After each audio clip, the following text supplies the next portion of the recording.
तो हेलो दोस्तों, जय हिंद, नमस्कार। कैसे हैं आप सभी। आशा करता हूं कि सभी साथी अच्छे होंगे और अपनी तैयारी बेहतर तरीके से कर रहे होंगे। तो जैसा कि दोस्तों हम लोगों को पता है कि एमपी टेट वर्ग 3 के जो एग्ज़ाम हैं वो 10 नवंबर से लेकर 20 नवंबर तक के संपन्न हो चुके हैं। मतलब कि 11 दिनों में टोटल आपकी 22 शिफ्टें कंप्लीट हो चुकी हैं।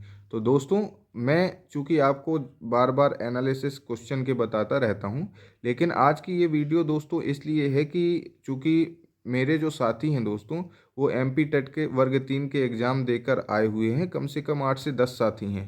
तो उसको दोस्तों मैंने खाली समय में मैंने उनसे डिस्कस किया कि आप लोगों को एग्ज़ाम के दौरान किस प्रकार की परेशानियों का और किस प्रकार की दिक्कतों का सामना करना पड़ा और क्या हम लोगों की एनालिसिस के दौरान स्ट्रेटेजी होनी चाहिए ताकि आने वाले बच्चों को उससे हेल्प मिल सके और किसी भी प्रकार की उन्हें परेशानी का सामना ना करना पड़े।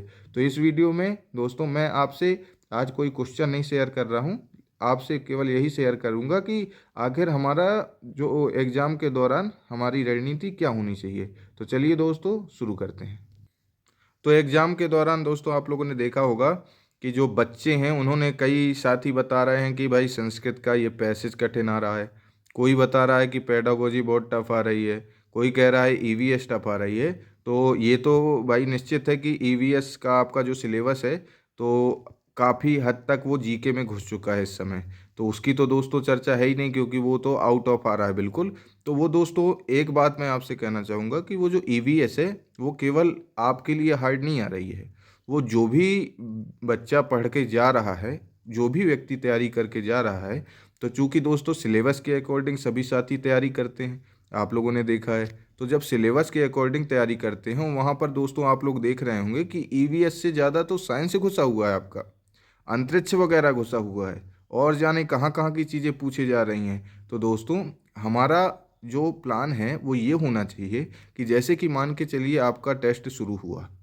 चूँकि सभी साथी दोस्तों मेरे गए हुए थे, मैं उन्हीं के अनुभव के आधार पे आपको बता रहा हूँ। तो जैसे कि मान के चलिए हमारा टेस्ट शुरू हुआ, तो दोस्तों पहले आपको वो चीज़ कवर करनी है जो आप लोगों को नॉर्मली लगती है। जैसे कि जैसे कि दोस्तों अभी संस्कृत की शिफ्टें चल रही हैं, तो आपके लिए जैसे हिंदी और संस्कृत नॉर्मल रहता है, दोनों में दोस्तों पैसे जाते हैं 15-15 नंबर के। तो आपको पहले इसी को पकड़ना है। और जिसकी दोस्तों मैथ मजबूत है, जैसे कि कई साथी होते हैं जो मैथ से रहते हैं, तो उन लोगों को पहले मैथ्स करके फिर हिंदी संस्कृत करना चाहिए।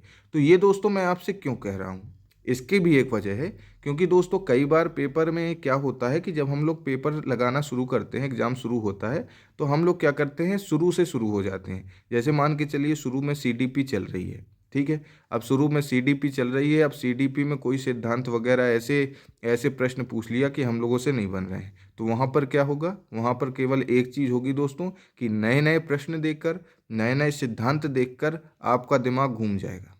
मान के चलिए आप, या फिर आप ईवीएस कर रहे हैं, जैसे कि ईवी से आप देख रहे हैं कि इस समय जो ईवीएस का जो पारा है दोस्तों वो बहुत हाई है, देख रहे होंगे। तो अगर आप लोग ईवीएस पहले अटेम्प्ट करते हैं तो आपको सब नए नए क्वेश्चन देखने को मिलेगा। तो इससे दोस्तों क्या होता है कि जब नए नए प्रश्न हम लोग देखते हैं और जो हमसे बनते नहीं हैं, उस तरह का माइंड में सेटअप होना चला जाता है कि भाई अब तो प्रश्न बन ही नहीं रहे हैं, तो भाई अब क्या करें, अब क्या करें। तो वो दोस्तों एक कहीं ना कहीं आपका जो माइंड है वो विचलित हो जाता है। ये मैं आपको बिल्कुल सटीक चीज़ें बता रहा हूँ। ये मान के चलिए कोई नई चीज़ नहीं है दोस्तों, लेकिन अगर आप लोग एग्ज़ाम से पहले माइंड सेटअप करके नहीं जाओगे, एक अपने माइंड में स्ट्रेटजी रख कर नहीं जाओगे कि हमको किस तरीके से पेपर को सॉल्व करना है, तो विश्वास मान के चलिए कि आप कहीं ना कहीं अपने पेपर में और क्वालिफाई करने में दोस्तों थोड़ी सी परेशानी होगी। क्योंकि दोस्तों जितना ज़रूरी एग्ज़ाम निकालने के लिए हम लोगों को प्रिपरेशन की आवश्यकता होती है, पढ़ाई की आवश्यकता होती है, उतनी ही ज़्यादा आवश्यकता हम लोगों को पेपर को किस तरीके से और किस स्ट्रेटजी से सॉल्व करना है, उसकी उतनी ही आवश्यकता होती है। तो दोस्तों ये मेरी बात याद रखिए कि जिन साथियों को जो टॉपिक और जो सब्जेक्ट सरल लगता है, आप लोगों को पहले अटेम्प्ट करना है। मैं हिंदी संस्कृत की सलाह आपको इसीलिए दे रहा था कि आप मान के चलिए जब गद्यांश या पद्यांश करेंगे, तो मैंने आपको बताया कि इस समय टोटल बिल्कुल सरल आ रहे हैं गद्यांश या पद्यांश, एक भी कठिन नहीं है। आप नॉर्मली जब क्वेश्चन देखोगे तो आपको पैसेज में आराम से ढूंढने में मिल जाएगा। बस दोस्तों मैंने आपसे पुरानी वीडियो में भी यही कहा था कि आपको देखिए, जो चीज़ नई आ रही है या कठिन आ रही है तो वो सबके लिए कठिन है, केवल आपके लिए नहीं है। वो किसी से नहीं बनेगा, वो तो उसी से दोस्तों ये मान के चलिए जैसे आंख बंद करके किसी ने ठोक दिया या तुक्का लगा दिया तो उसका ही सही निकल जाए, क्या पता पढ़ने वाले का सही नहीं निकले। ये इस तरह की चीज़ें इस समय चल रही हैं। तो भाई जो चीज़ें हम सही कर सकते हैं, मान के चलिए हिंदी संस्कृत के पैसेज हम लोग कर सकते हैं, तो ये मान के चलिए हम लोग 15 में 15 कर सकते हैं। ऐसा आ रहा है दोस्तों। तो ये मान के चलिए दोस्तों, जो चीज़ें हमसे बनती हैं या जो चीज़ें बिल्कुल सिंपल हैं, तो वो चीज़ें हमसे गलत नहीं हो पाए, ये आप लोग विशेष ध्यान रखिएगा। क्योंकि क्या करते हैं कई बार दोस्तों कि जब हम लोग एग्ज़ाम दे आते हैं और जब भविष्य में आंसर की आती है और हम लोग मैच करते हैं, तो कई बार ये देखने को मिलता है कि यार ये क्वेश्चन तो सिंपल था और बनता हुआ क्वेश्चन भी गड़बड़ हो जाता है। तो दोस्तों ये गलती नहीं करनी है। तो मान के चलिए कि ईवीएस और हार्ड क्यों ना हो जाए अगली शिफ्टों में, और कठिन क्यों ना हो जाए, लेकिन यदि आप बनते हुए सभी प्रश्न करके आएंगे तो विश्वास मानिएगा आप एक बहुत अच्छा स्कोर करके आएंगे।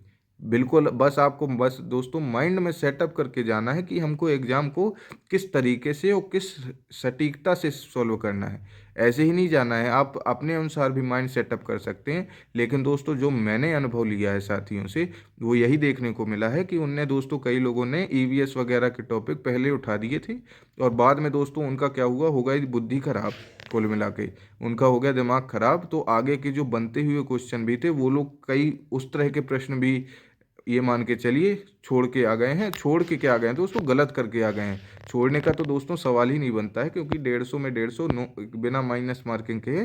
तो दोस्तों मैं आपसे बता रहा हूँ कि आपको इस तरह की गलती नहीं करना है। वही सब्जेक्ट पहले सॉल्व करें जो सिंपल है, और निश्चित ही दोस्तों आप लोग एक अच्छा स्कोर करके आएंगे। बस माइंड को दोस्तों बिल्कुल एकाग्रचित होकर शांति रखनी है। एग्जाम सेंटर पर दोस्तों जाने में आप लोग किसी से बात ना करें तो ज़्यादा अच्छा है। कई बार दोस्तों इस तरह का देखने को मिलता है कि आप एग्ज़ाम सेंटर में जाइए तो आपका किसी से दो बातें हो गई या उनने कहा कि भैया ये पूछा जा रहा है, ये पूछा जा रहा है, तो इससे भी दोस्तों माइंड बहुत घूमता है। तो आप लोग सीधे जाइए और किसी से बात किए बिना सीधा अपना एग्ज़ाम हॉल में जाके अपना एग्ज़ाम दीजिए। और बस दोस्तों मैं इतना ही कहना चाहूँगा।